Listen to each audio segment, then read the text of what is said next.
Hello, everyone. For today's presentation, I have selected the topic of ritual as resistance, Yoruba spirituality in Wole Soyinka's A Dance of the Forest. These are my academic information. So, this is my research question.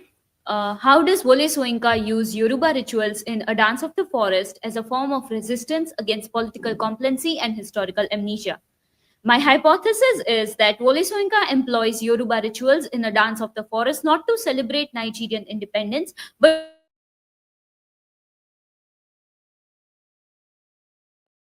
and moral confrontation. The rituals within the play function as a form of resistance by creating a liminal space where the dead, the divine, and the living converge, forcing characters and by extension the audience to acknowledge the unresolved traumas of the past. Before I begin, let us understand about the author Wole Soyinka. So he's a very prolific playwright, poet, essayist, and novelist, and he is known for blending Yoruba traditions and mythology and Western dramatic techniques in his works. And through his work, he explores the major themes of colonialism, corruption, tradition versus modernity, and resistance. He's the first African to win Nobel Prize in the year 1986, and he's also known for his political activism. So he's a very vocal critic of military dictatorship in Nigeria, and he was imprisoned because of this in 1967, and because he spoke against the government, and later he also went into exile due to political threats. And even today he continues to be a major voice in African literature as well as African politics. These are some of his famous plays and novels. Let us understand a little bit about A Dance of the Forest. So it was by Wole Soyinka in 1960, and it was commissioned to celebrate Nigeria's independence and from the British colonial rule. And but instead of glorifying the nation's newfound freedom, Soyinka uses this play to critique the moral corruption. He tries to bring to attention that the things that they did in past and that the mistakes they should not repeat. And so because of this, the play became controversial upon its release, and it still remains a landmark in African literature for its bold use of myth, history, and political commentary. So basically, in this play, Wole Soyinka brings the spirits of Yoruba culture, and all these spirits are their past and about the mistakes they did. And because of this, we will see further what that happens. So first, let us understand a little bit about Yoruba culture. So Yoruba people occupy southwestern Nigeria, and they constitute to about 20% of the country's population. They are connected to a common ancestor, and there are multiple origin stories for them. Yoruba people basically believe in four realms of existence: the world of living, which we all inhabit; the world of dead, which is filled with ancestors who passed away; the world of the unborn, which is filled with the spirits who are not yet born; and the supernatural realm, which has all the spirits and god-like figures. Yoruba culture also has a very interesting concept of time. So they believe it to be a non-linear, with past and present and future coexisting. So they believe that all the events are happening at once. They do not believe time in a single line as we think. And there is also ancestral reverence. So ancestors are highly respected in this culture, and they can be brought back through rituals. There are specific rituals to honor the ancestors. So let us begin with that, the ritual of ancestor worship. So this is a very important ritual for the Yoruba people, and this is basically whenever they feel like celebrating or there is a good occasion, they bring back their ancestor, they remember their deeds, and in a way to honor them.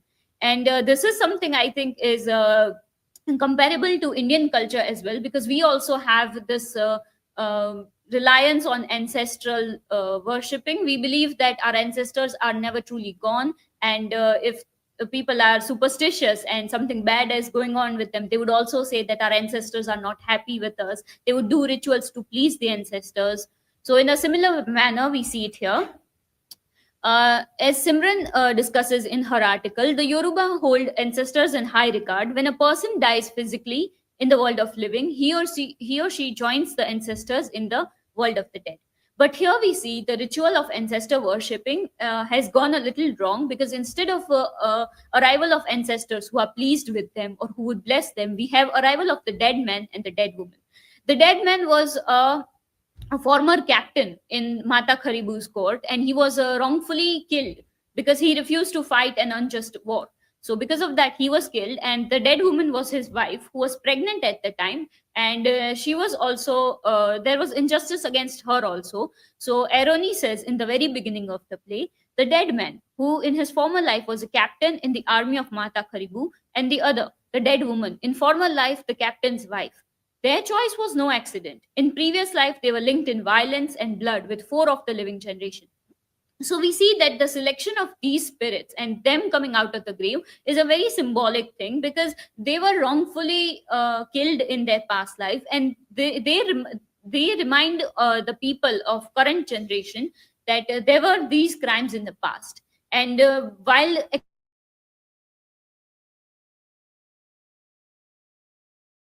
resist historical amnesia, the ancestors force the living to face the moral failures and acknowledge the consequences of their action. They cannot really escape the consequences of their action. They have to accept how they unjustly killed the captain and his wife.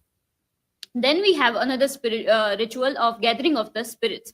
We see Aroni and the forest head bring both living and dead into one space. Now this ritual again blurs the line between the physical and the spiritual world, and it reinforces the idea of Yoruba belief that all of these are interconnected. We already saw the four realms, so Yoruba people believe that all these four realms are interconnected and they have the power to affect each other.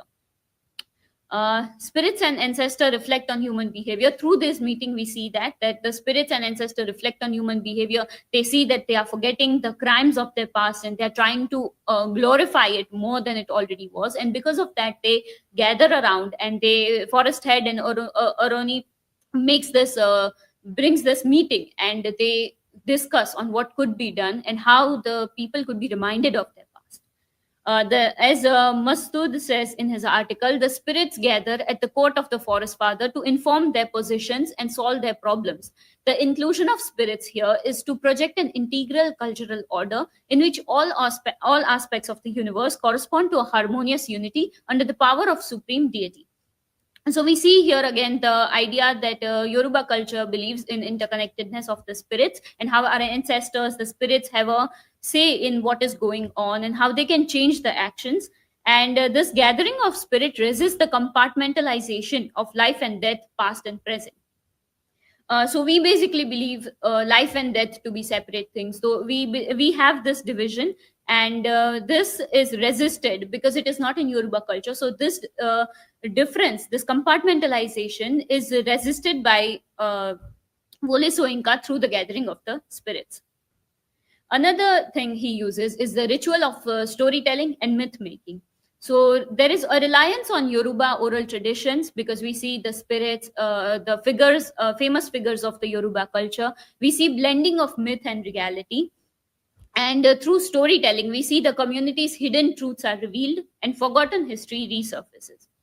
So we see that through the ritual of storytelling and myth making, Wole Soyinka shows that Wole Soyinka basically resists this narrative that African tradition do not have a very rich culture, because we see that this is the colonial mindset, that the African culture was primitive and the colonizers' culture was superior to them. And this idea is resisted by Wole Soyinka. And as Isha points out in her article, a Dance of the Forest thus emerges as a rare instance of drama that fuses together mythology, mime, dumb show, the spoken word, and other devices, like a play within the play, to structure a unique piece of satire on human prosperity or for evil. So we see all of these things, all of these elements are used by Wole Soyinka. So a play within the play we see, and and so many mythological figures come together, their rituals, all of these are used. And through this, Soyinka achieves the effect of satire through the depiction of a mythological paradigm, which convincingly moves back and forth between past and the future, linking up events, motives, and ideas into a composite whole. So we already saw that how these the use of this myth making and this type of indigenous storytelling is a way of resisting the colonial narrative.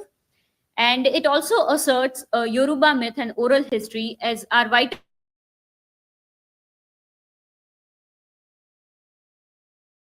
studied the drama and literature, so he is probably aware that he is doing this, and this is a deliberate attempt. So conclusion: As Rosa mentions in her article, A Dance of the Forest was composed at a time when Soyinka evidently felt his country should be rethinking its cultural heritage, its past, its present, in terms of the future that lay before it. So, because of this motivation, we can say that here Wole Soyinka has used rituals like ancestor worshipping, spirits gathering, and storytelling as a form of resistance. We see Soinka's use of ritual goes beyond mere cultural representation. It becomes a call to action. And by bringing the living and the dead, the past and the present into a single shared space, the play reminds us that true progress cannot be achieved without reckoning with the past. My learning outcome from this presentation was that I understood the role of rituals, that they are something more than just basic things that happened in the past and we are still following. And I also understand the intersection of tradition and politics, and how one can use the traditional methods to critique the politics. These are my references, and thank you. Now for your questions.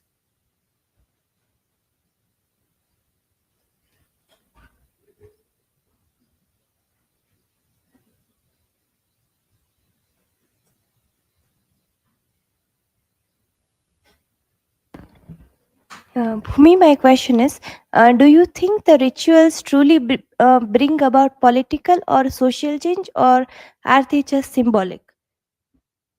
After studying this play, I would say they definitely bring about political and social change, although not immediately, but they can bring to light the things that need to be changed. So there is gradual change with the use of rituals, and I think that is possible.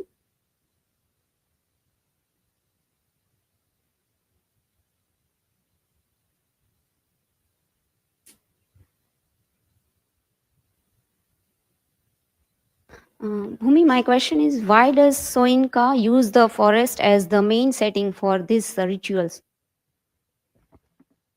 This again, I think, goes back to the Yoruba tradition, because forest is a place filled with mysteries, and because of that, it is like the unknown. And so they believe, the Yoruba people believe it to be sacred, and it is a place where we can say the spirits, the ancestors, all of them. It is a connecting point for them to the living world, and because of that, we see the gathering of the spirits also happens in the forest. So I would say that is because of the Yoruba culture, and because that is a place of power for the spirits, we can say. So that's, thank you.